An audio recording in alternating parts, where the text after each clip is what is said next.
3, 2, 1, 0।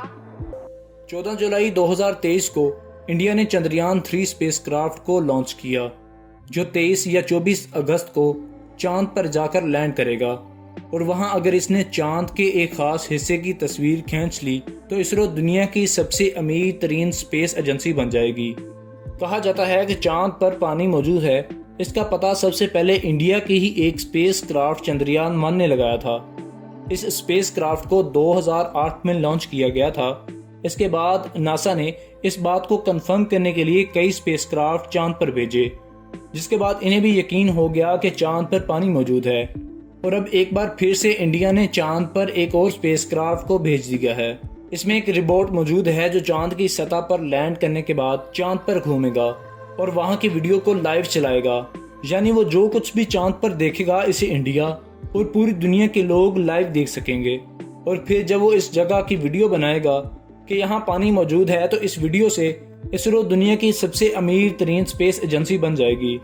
इस मिशन की सबसे खास बात यह है कि यह स्पेस क्राफ्ट चांद की टॉक साइड पर लैंड करने वाला है। टॉक साइड चांद की वो जगह है जिसे हम जमीन से नहीं देख पाते, और इस जगह पर आज तक किसी भी मुल्क ने अपना स्पेस क्राफ्ट नहीं भेजा, लेकिन इंडिया पहली बार इस जगह पर अपना स्पेस क्राफ्ट भेज रहा है।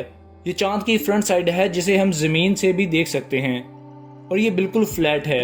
यहाँ कोई भी गड्ढा मौजूद नहीं है। इस हिस्से पर साइंसदानों ने बहुत सारे स्पेस क्राफ्ट भेजे, लेकिन यहाँ इनको पानी नहीं मिला। लेकिन चांद की जो दूसरी साइड है, जिसे टॉक साइड भी कहते हैं, हम इसे नहीं देख पाते।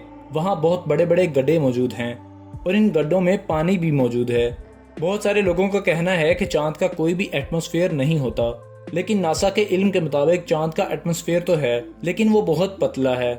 सूरज की रोशनी जब चांद पर पड़ती है तो चांद का पतला एटमॉस्फेयर सूरज की रोशनी को रोक नहीं पाता, जिससे सूरज की रेडिएशंस सीधी चांद पर पड़ती हैं।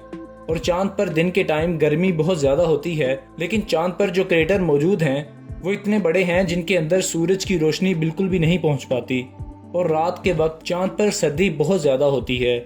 इन दोनों चीजों की वजह से इन गड्ढों के अंदर जो पानी होता है वो लिक्विड फॉर्म में नहीं रहता, बल्कि बर्फ बन जाता है। ये रोबोट इस साइट पर मौजूदा हर गड्ढे में जाकर पानी को देखेगा, जिसकी वजह से ये यकीन के साथ कहा जा रहा है कि ये रोबोट ऐसे गड्ढे पर जाकर पहुंच जाएगा जिसके अंदर पानी बर्फ की शक्ल में मौजूद होगा, जिसे हम लाइव भी देख सकेंगे। अगर इंडिया ऐसा कर लेता है तो इसके लिए बहुत बड़ी डिस्कवरी होगी, और इंडिया को ये टैग लग जाएगा कि इसने सबसे पहले चांद पर मौजूदा पानी को तलाश किया है। जिसके बाद इंडिया में बहुत ज़्यादा पैसा आएगा, जिससे वो स्पेस में और भी मिशन करेगा, और हो सकता है कि ये नासा को भी पीछे कर दे।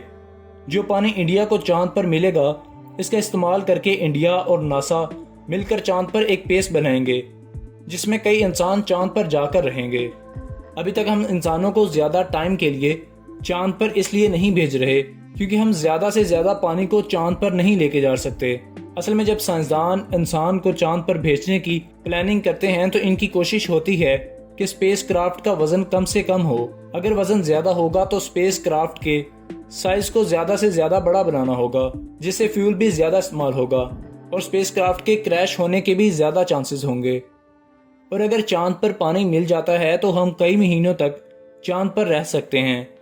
पानी के होते हुए चांद पर जाने के लिए फ्यूल भी कम इस्तेमाल होगा, क्योंकि साइंसदान चांद के पानी को ही फ्यूल के तौर पर इस्तेमाल करेंगे। असल में पानी की जो केमिकल कंपोजिशन है वो H2O है, यानी इसमें हाइड्रोजन और ऑक्सीजन दोनों मौजूद हैं। अगर हम पानी में केमिकल के ज़रिए हाइड्रोजन और ऑक्सीजन अलग कर दें तो हम चांद पर हाइड्रोजन से व्हीकल चला सकते हैं, और नासा इस पर बहुत ज़्यादा काम कर रही है। इस पानी का इस्तेमाल करके हम चांद के अंदर खुदाई कर सकते हैं और इससे कई धातें भी हासिल कर सकते हैं। इन धातों का इस्तेमाल करके हम चांद पर मुख्तलिफ तरह के रॉकेट्स और स्पेसक्राफ्ट भी बना सकते हैं, जिनका इस्तेमाल करके हम आगे मार्स पर आसानी से जा सकते हैं। एक बात मैं आपको बताऊं कि ज़मीन की निस्बत चांद से मार्स पर जाना बहुत आसान है, क्योंकि ज़मीन के पास बहुत ज़्यादा पावरफुल ग्रेविटी मौजूद है, और इस ग्रेविटी से निकलने के लिए रॉकेट की स्पीड 40,000 किलोमीटर फी घंटा होनी चाहिए। साथ ही रॉकेट की शेप ऐसी होनी चाहिए जो ग्रेविटी को आसानी से चीट कर सके। इतनी ज़्यादा स्पीड के लिए एक तो फ्यूल बहुत ज़्यादा इस्तेमाल होगा, और स्पेस क्राफ्ट के क्रैश होने के चांसेस भी बहुत ज़्यादा हो जाते हैं। جس کی وجہ سے اسپیس کرافٹ کے ڈیزائن پر بھی بہت زیادہ خرچہ آتا ہے۔ لیکن چاند کے پاس کوئی بھی گریوٹی موجود نہیں ہے۔ اگر ہم چاند پر اس پانی سے انرجی سورس بنا لیتے ہیں تو مارس کے ساتھ ساتھ ہم کہیں بھی آسانی سے جا سکتے ہیں۔ چاند سے مارس پر جانا ہمیں بہت سستا پڑے گا اور چاند سے ہم بہت زیادہ سپیڈ بھی پکڑ سکتے ہیں۔ اس کے علاوہ چاند پر رہتے ہوئے ہم سپیس کو بالکل صاف دیکھ سکتے ہیں۔